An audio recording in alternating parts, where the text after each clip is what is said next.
What's going on, YouTube? It's your boy CJ, and I'm coming to you with my new YouTube channel for my business, Crown Home and Lawn. And I just want to show you guys some of the tools that I use on an everyday to mount TVs. So stick with me. We're in Lowe's right now. I'm about to take you guys inside and show you what I use and where to find it. All right. All right, so our first stop for me is always toggle bolts. So I choose between any of these.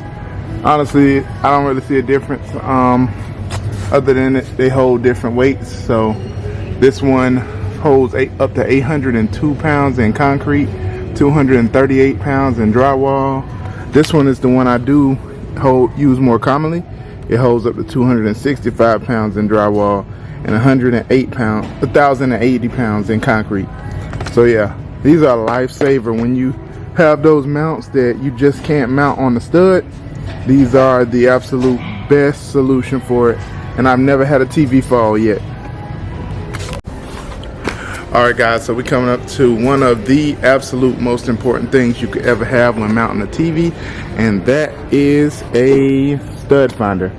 I currently use this exact one right here, the Craftsman stud sensor. It's only about $21, $22, and honestly it's one of the most accurate ones I've ever used. There are some more expensive ones.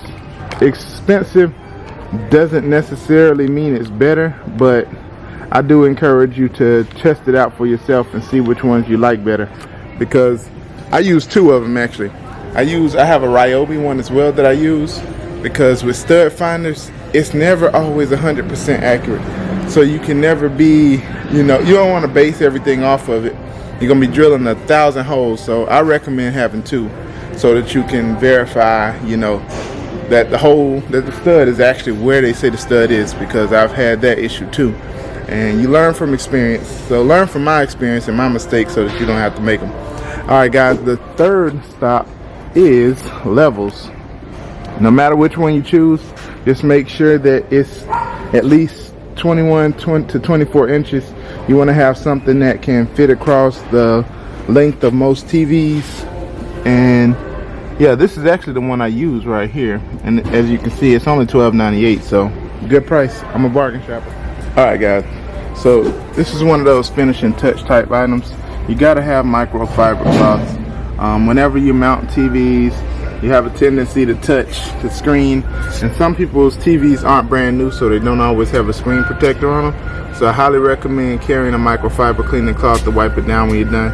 Those finishing touches say that I value what I do and I take pride in my work.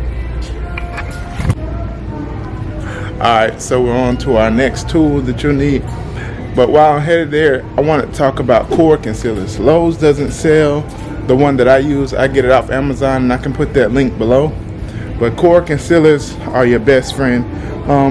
I give my customers the option. So for the ones that have it in the budget, because it is a little lengthy process to conceal cords in the wall, so it costs a little more. Sometimes people don't have that, or they don't want to pay that right now, so they may not opt in for cord concealers, but they are good to have on hand, because you never know, when that customer is going to see the TV and say, that cord's, I don't like that ugly cord hanging there. So yeah, always carry cord concealers. And like I said, I'll post that link below. So all right, coming up to our next tool, I recommend you always carry some spackle, because if you're hiding cords in the wall, you are going to make some holes. And it's always best to have something to fill those holes. This is all-purpose joint compound. You can get this at Lowe's. There's also another one that I recommend that actually it's pink when it comes out, and I'll put the link to that one. I don't see it in here right now. Sometimes they have it by the wood, but yeah, that one's pink and it turns white when it's dry. So I recommend that one, because at least for sure, without a shadow of a doubt, that it's ready to be sanded down and painted over. Alright, and now this one is more of an optional thing, but it's good to have: ladders. My wife is always picking at me because she's like, you never take the ladder and you know you're going to need it because you're short, because I am short. But yeah, ladders can be your best friend, especially when you're mounting TVs over fireplaces or up in higher areas. So yeah, ladders are a little on the pricey side. This is a good one. This is actually the one I have, and look at the price of that. That's almost $200. So yeah, if you're gonna do it professionally, or if you want to do it for more than just, you know, your own house, then I definitely recommend getting you a ladder. And I think it should go without saying, but for those of you who are first timers at this, if you get spackling, you're gonna need a taping knife, okay? Because you got to be able to smooth it out and make that wall look like it was never cut into. So as you can see with Lowe's, you have so many options for it. So, and sanding blocks, because once you finish, once the spackling dries, you're gonna have to sand it down. I always recommend getting a drywall sponge, particularly because they have the finer grits. You're talking about your 200 to 300s and ups. So those are better for giving you that smooth finish.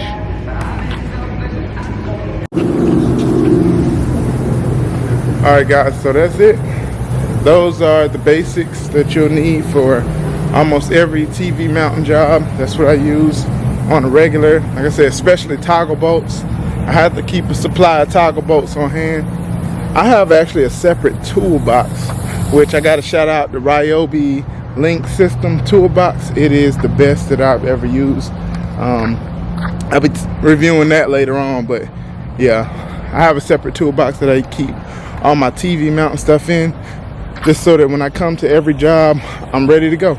Also, didn't mention that you will need a drill, because you know you're gonna be drilling through sheetrock and studs. So find you a good quality drill.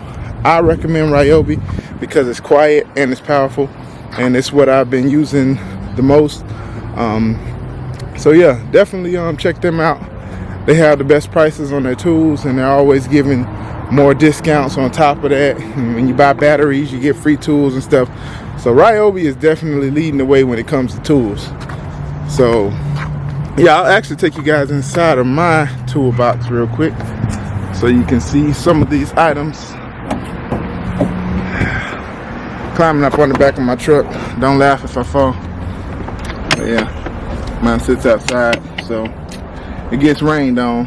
But yeah, as you can see, I got my toggle bolts. This is where I keep all my spare bolts at.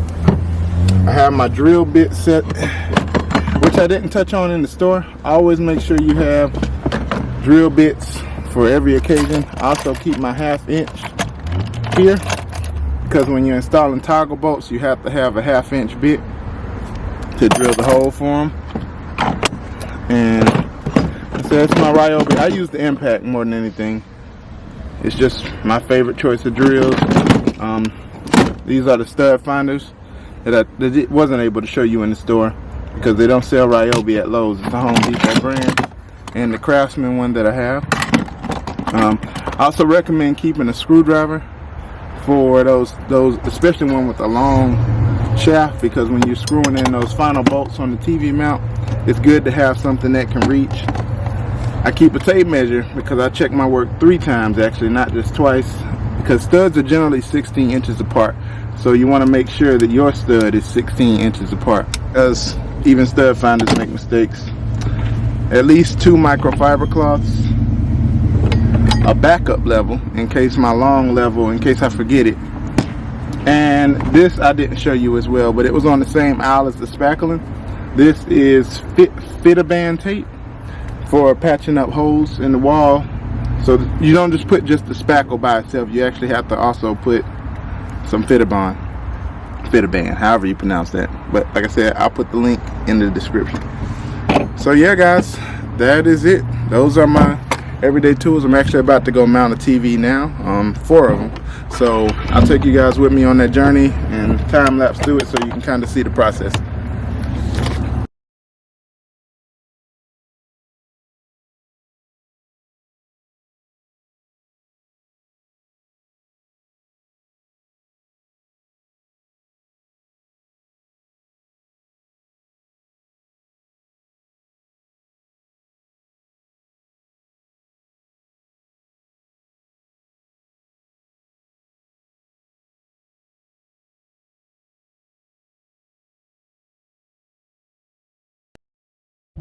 Alright guys, so as you can see, that went pretty smoothly.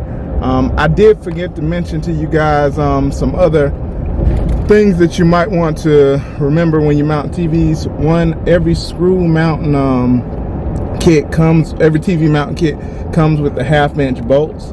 So whenever at all possible, I always use those 1/2 inch bolts to secure the TV mount into the studs.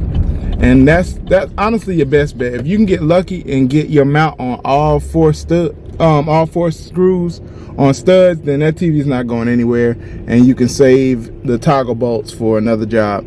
So I highly recommend using those whenever possible. So if you'll notice, I'm not sure if you can see it in the time lapse, but I did have the black bolts that were mounted in the stud, and then I had the toggle bolts which were in just the drywall.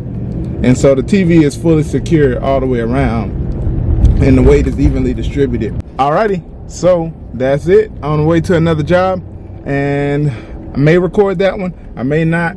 Either way, I appreciate you guys tuning in to the video this long, and I'll put all those products in the link below. Make sure you hit subscribe and like and share and all of that good stuff, and help this channel grow. I really appreciate it. I'm trying to hit 1,000 subscribers before the end of the year. God bless.